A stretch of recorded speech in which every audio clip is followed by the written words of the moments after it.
Hello, welcome back to the channel, and this week you're gonna have an ANIVIA support guide. If you don't know who I am, I'm Doglightning, a master Nico support one-trick pony, and ANIVIA support is something I picked up in the middle of last season and have been getting better and better at her over time. Over here is WX Bird, my friend who was a Grandmaster ANIVIA one-trick pony last season, and this season here's this Smurf getting to Diamond 1 with an 85% win rate playing pretty much only ANIVIA support, so this is just proof that yes, ANIVIA support is doable and it's viable. Why is it? She's got great zone control with all of her tools. You can put an ulti slow zone down, a wall down, and all of a sudden their team has a hard time getting in. And if they do get past that, you have a 1-second Q stun and then some decent burst. So she's just really, really good at controlling a fight and peeling for her team. Don't underestimate the power, especially versus immobile champions. So hopefully you guys enjoy this guide and you can learn something. As I said, I've been discussing with WX Bird a lot about different builds, and I feel like most of the stuff in this guide will be very correct. So don't forget to like, comment, subscribe. I will be uploading a YouTube video of me playing this at Diamond 1 Elo tomorrow, so subscribe to see that. And yeah, I hope you guys enjoy the guide. See ya. So for runes, I really like the Comet rune personally. In lane, you are usually leading your trades with your Q, which will stun them, guaranteeing the proc will land. Or once you hit 6, you're leading with your ulti, which slows, which again helps make sure that the Comet proc will land. So I really like it. I find it consistent. But there's another reason I like it. ANIVIA doesn't have any way to reveal bushes with her abilities that give like actual vision. So it makes it hard for her to get vision control by herself. I like Comet because you can throw a blind Q over into a bush, and if it doesn't proc Comet, no one's in there. You can throw your ulti over a wall into a bush, and again, if Comet doesn't proc, you know you're safe to walk in. So I really like Comet for vision control and because it fits her kit really well. In the next tree, you're definitely going to want Mana Flow Bands. Everyone knows ANIVIA chugs mana, and Mana Flow Band just gives you that extra mana sustain that you really need, so take that. The next part, it's really kind of preference, but I like Transcendence because CDR is amazing. ANIVIA has a really long cooldown on her wall, and CDR helps that a lot. And the last row, again, it's all preference, but I really like Water Walking. ANIVIA is super, super slow, and it just helps her move quicker. So that's my primary. You can go into the domination tree and go for Electrocute or Dark Harvest with something that would maybe look like this. But that's perfectly because of the vision control and because of how well this fits your playstyle. This is what I choose to go. As for secondaries, there's a couple different paths. If you were going, for instance, Shirelia's, I would definitely be going the Biscuit path because basically Biscuits increases your mana pool size. Mana Flow Band gives you mana back on your missing mana pool size, so they synergize. And then also your support item plus the Shirelia's giving mana regen will really just make it so you'll never in the game. So if you're going like a Shirelia's build, I would definitely recommend Biscuit with the perfect timing for the free stopwatch, or maybe even time more tonic into some like hard engage lanes. But if you're playing perhaps with the Everfrost build where you're going to have a big mana pool, Biscuits becomes less needed. So if you're going Everfrost, this is perfectly viable, or like this. So for exactly like I said, Everfrost like this, or if you're going Shirelia's like this, most likely. For the next row, I really like, again, Ability Haste, super good. ANIVIA's W is a really long cooldown, and this shaves off like a second or two off her wall, so just really good. And the rest is pretty standard.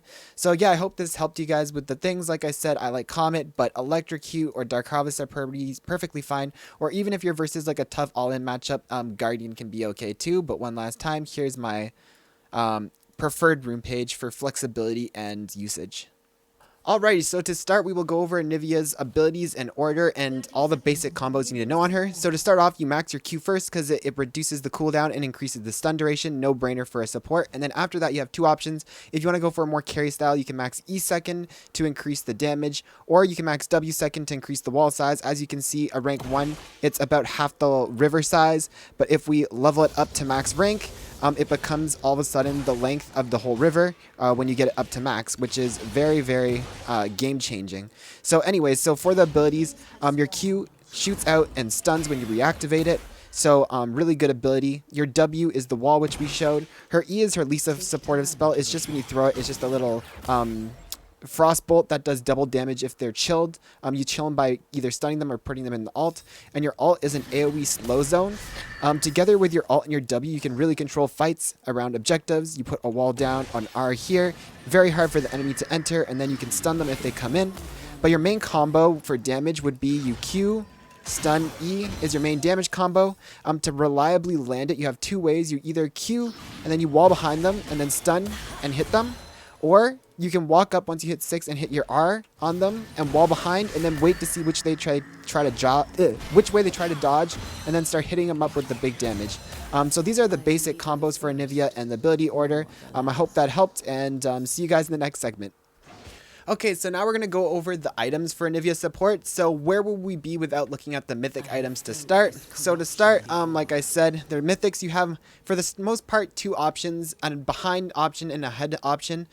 If you're behind, I would really recommend Shirelia's. This is actually getting buffed next patch too, which will be really nice. But it's a really good item if you think about it. ANIVIA's playstyle is to peel and control fights, and it just adds more control. If you're putting down a slow zone, a thing, they jump over, stun, and they get through that, you can Shirelia's to kite backwards and get your abilities back up and keep peeling, or help your teammates survive. So it really just adds to the control style of ANIVIA having this on active speed boost. It's also really nice because if an enemy overextends, say this is an enemy with no flash, no dash, and you pop Shirelia's to get the wall behind them and catch them out for an engage. So a really, really, really good item on her, in my opinion. Definitely something you can get, especially if you're not ahead. It gives mana regen also, which is important. If you do get ahead, though, there's another option that opens up. So in general, you want to look to buy Amped Tome and Kindle Gem, and then at this point, you can pivot with these two what you want, as Everfrost builds from this, and Shirelia's also builds from this. So like I was saying, if you are getting ahead, Everfrost can be a really great item, especially for disengage. Your stun is a 1.5 second stun and a 1.5 second root, which means if you Q into Everfrost, you can keep them CC'd for 3 seconds, which is really big with your ulti, because you're putting your ulti down and you're DPSing, your E comes off cooldown, and you can get a couple procs off where they're stuck in your ult. So a really, really good spell. Also, it just doesn't hurt if there's multiple targets coming into a fight, and you can, multiple targets coming into a fight, and you can, stun one, thing one, put a wall down, and just really control the fight. So, yeah, a really good item. Definitely, I would recommend Shirelia's or Everfrost. Imperial Mandate was good, but it kind of got nerfed, so it's not that great anymore. But if it got buffed again, it could be a good option. Worth noting, WX Bird, the Grandmaster, said that he also likes in certain scenarios where you want to go more defensive. The Locket, I haven't really tested this build out much, so I can't give you my opinion on it, but it doesn't sound bad. Again, sort of like Shirelia's, with the idea that if you put down your stuff, but the enemy is playing something that manages to dive through that onto you and your carries, you can then give them all an AoE shield to protect them. So yeah, those are the 3 items I'd recommend. But anyways, let's move on for mythics, as we've been talking long enough. So let's just put down for a base and just keep the Shirelia's in our build. So after that, most games you are going to want to be going, before we get into that, silly me, your support item, you want to be going Spell Thieves for one main reason. ANIVIA, again, she loves to just burn through mana with her ulti going. So getting the mana regen on Shirelia's, getting the mana regen on Spell Thieves, and through your biscuits and mana flow band, just really good. So actually, let's go into boots now. So for boots, you have a couple options. If you're going the Emax second and you want to do carry, you can go Sork boots. You can also go CDR boots, as it reduces the cooldown of your W quite significantly by about 2 seconds when it's a really long cooldown. But what me and WX Bird both actually really like a lot is mobility boots. ANIVIA actually has the slowest base move speed in the game. So when you get mobility boots, it just helps you out. And again, kind of like the idea of using your Shirelia's into a wall. Just having boots and mobility helps so much in lane. If they walk up too close, you can just always walk up, land the slow, and you can come in and hit them. So we really like boots and mobility. But anyways, for the rest of the build, after Shirelia's / whatever your first mythic is, usually you want to get Zanya's. It's a super, super good item. If the enemy dives in and you ulti them and Zanya's, your ulti doesn't cancel. So it's just really, really good. Like, say this guy's an assassin and he jumps on you and you're 1 HP and you ulti Zanya's, and now he's getting hit by this and he has to try and leave it, and he's then out of range and you can Q him and run away with your Shirelia's. So yeah, usually Zanya's. After this, it's really a toss-up. This will be your last item since you're holding control wards. You can really just pick any of the cheaper items. If you need if you need anti-heal, you can go for Morello's. If you need more penetration, want to carry, you can go for Void Staff. Banshees, if you need MR, are all good options. Also, an underrated one, if you're going, especially if you're going Everfrost, is you can get Abyssal Mask with this combo. And every time you stun someone, they're taking an extra 4% damage because of Abyssal Mask, or 10%, and then you Everfrost, and again, they're taking 10% more damage from Abyssal Mask. So yeah, in general though, I would say your build for most games, you should be looking for to be getting a build, something that would be looking maybe like this. Where's the Banshees? There's the Banshees. So this would be a typical build, I would say. Anyways, hopefully I wasn't rambling on too much about the builds. If you have questions about builds or items that you think would work in this build, let me know below. And yeah, I hope you guys enjoy the techniques I'll be showing you next. Okay, so now I'm going to be giving you guys a quick rundown on Anivia's lane phase and how I like to play her. So for one, you take Q level 1, and let's just pretend these are the melees, the casters on both sides, and this is the enemy AD carry and my AD carry. So basically what you want to be doing is level 1 with Q. You just don't want to do anything too aggressive. If you can find a Q angle where you get a Q auto attack and walk away, that's perfectly fine. You'll land a free comic proc and not a bad trade. And then other than that, you want to kind of auto attack the minions to try and hit 2 first. When you hit level 2, there's 2 options. There's W level 2 and E level 2. You take E level 2 if you're versus a mobile ADC. That's going to be hard to land your Qs or dump over walls, and you can just hit them with a free E and proc your support item and get some gold. Or if you hit level 2 first and the enemy is immobile and you want to look for an all-in level 2, you can take W. The reason being, it really surprises the enemies when you put a wall behind them and then you watch them and wait and see which way they walk. And then if he's walking to the left, you just throw it to the left and stun him, and you can just land some big damage. So yeah, that would be the early lane phase, level 1, 2, and 3. Once you hit level 3, again, you're just always looking to just see if you can wall off the enemy and land a stun on them. Always try to be perceptive of where the enemy jungle could be coming. You know, if the enemy jungle is going to be coming bot and you can like pull back and get a wall over and walk away, super good stuff. ANIVIA is also not a terrible roamer, so roaming mid lane or something is not a terrible idea, where I take my water walking, you show up mid, right, and then you walk out and you just, you know, come out and surprise a mid laner with a gank. So yeah, that's a lot of the lane phase. Another thing you want to note about the lane phase is ANIVIA's passive brings her back to life when it's up. You can see it on her nameplate there. This little symbol over thing means it's up and off cooldown, or you can look here. Don't be scared when you have this. Like, there's so many times where I'll have my passive up and I'll just run in on the ADC and start attacking them. And you just have to remember that if they attack you back, this is a good thing. If your ADC walks up to like start hitting them with you and they're attacking you, well, if they kill you, guess what? They'll have to kill you through egg too while your ADC and you were attacking the whole time. Even if they kill you through egg, worst case scenario, you're both on their ADC and their ADC's trading lives for yours, and your ADC can shove the wave in.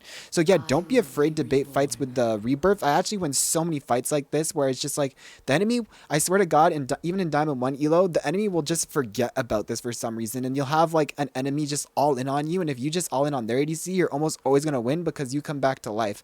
So yeah, don't be afraid to take some early fights. And yeah, I don't think there's much more to talk about with ANIVIA. All right, once you hit level 6 is the big thing. This is why I like to take boots of mobility, is when you hit level 6, it becomes really fun because every time the ADC walks up to CS, you just land the slow with the wall, and it makes it super easy. And you can just like, once you get your ulti, you do so much DPS that like you can just win any all-in at 6.